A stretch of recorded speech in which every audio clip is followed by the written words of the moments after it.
branding, essentially branding with transparency can give so much education to the client before you even either book in or before you even shoot, so that they already feel like they know you a little bit and they already feel a level of comfort that, okay, Mary Vance is going to like give me the best opportunity to show who I am and put me in the best light, both literally and figuratively. So that's really cool. I never really thought about that in terms of, I guess that's a use of social media and the digital world we live in today, right? That's a key for me with social media. If I'm not building community or actually being more social with anyone, if social media becomes a thing for me where it's leading to negativity and bad thoughts and stuff like that, then I've spent too much time focusing on the wrong things within my algorithm. And so I Yeah. tell people all the time, I'm like, my Yeah. social media is happy, happy, happy. I was like, it's wonderful. I'm like, oh, look, y'all went to homecoming dance this weekend. Look at your dress. Love it. Love it. And I get to be like, it's a happy place for me, because I make it actually social. I'll reach out and be like, oh my gosh, I saw that, saw that you just made oh gosh, I had a gal a couple years ago. Their basketball team was playing in the state championship for basketball. And she made a half court shot at the buzzer. She just threw it and it went in and their team won the state championship. She's a Division 1 basketball player in college now. And but just that moment, it was just like, oh my gosh, and so like I put that all over my stories that week. I was like, look at this kid. And then later, she's like, thank you so much for, like actually paying attention to what I did in my life. And I was like, it's something that you live for. So of course it's going to be important to me too. Yeah. Your connection and integration into and interest in their lives clearly comes across in your work. And that's often the missing part that, a lot of photographers might be searching for, to actually really take a genuine, we go back to authenticity, genuine interest in these kids' lives that you're photographing, in order to make them feel empowered, seen, heard, make them look good, and at the end of the day, get good photographs, right? That you're paid for. So that's really, really fantastic and inspirational to see and hear. I Now, do want to, before we move on, I do want to add one thing here because this is actually really important to me. Um, I have very good boundaries, and I don't want anybody listening to this podcast to think like, oh, you need to go be best friends with some 17 and 18-year-olds in order to get good photos of them. No, that's not true. I have very good boundaries around like what I share of myself. The point of this is that I am open to what they want to share with me.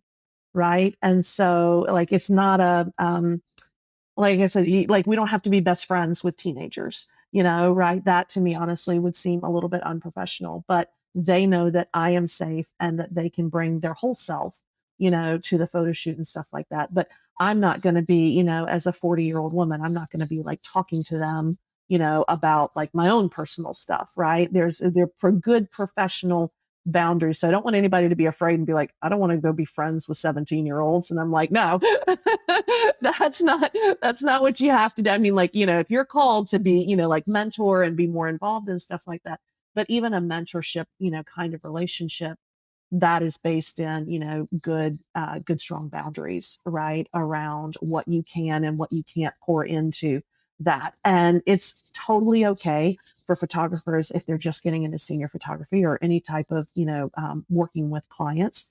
It's totally okay to show up 100% for the person who's in front of your camera today and then show up 100% for the next person the next day, right? It doesn't lessen anyone's experience if you are, being there for this person today and then being here for this next person, the next day. And so I don't want anybody to think like, oh, I can't be friends with that many people, or, again, don't want to be friends with a teenager. And I'm like, I don't ever want anybody to mishear, what I'm getting at with this. But so that's just always a clarifying point that I like to say, like, you can have good boundaries and still be a safe person. You can be open to seeing somebody and still, and not necessarily pour your own, story and your own stuff onto them. Yeah, absolutely.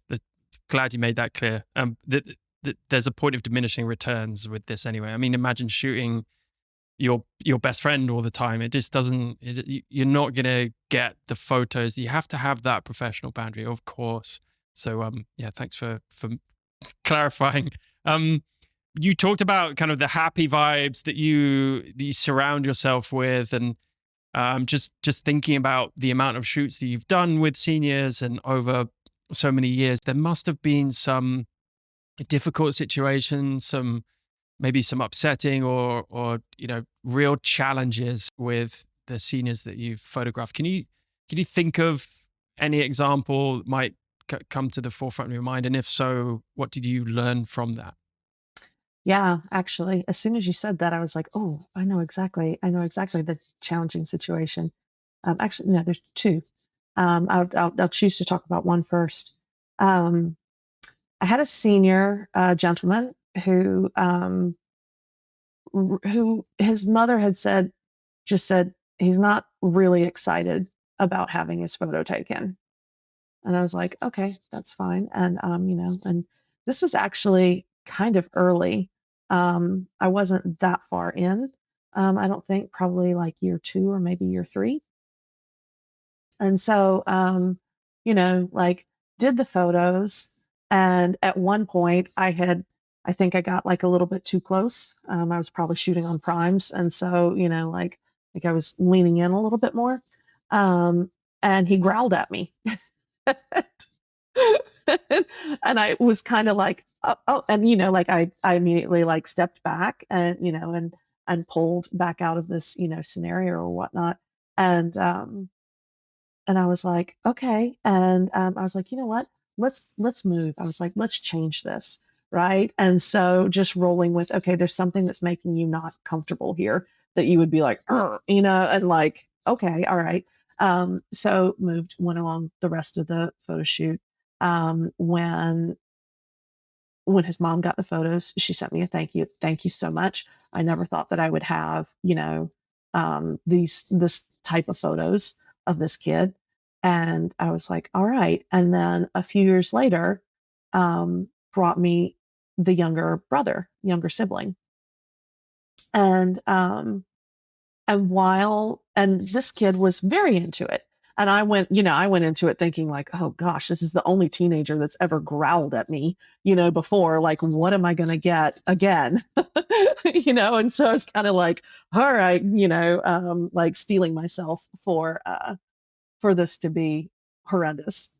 and, and while he was changing his outfit, his mom said, I appreciate so much the photos that you took of his older brother. And I was like, "Oh, yeah, how is this kid doing? Like, how's he doing?" Like, just kind of catching up and showing an interest and whatnot. And she said, "Well," she said, "he's so much better now." And she said, "When you photographed him, that was just a few months after his twin brother had passed away." And I had no idea. And so this kid had obviously been going through a lot.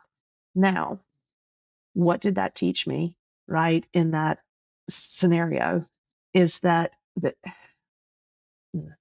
is not just that scenario. This is a lot in life too. So often we think it's about us, and it's not about us.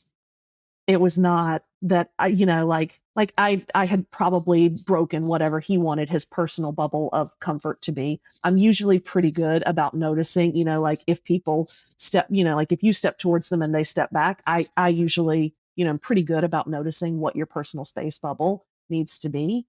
Um, and so I was like, "Oh, what did I do? Like, did I make him angry? Right? Did I do this? Did I do something wrong? Did I make him uncomfortable? Whatever it was."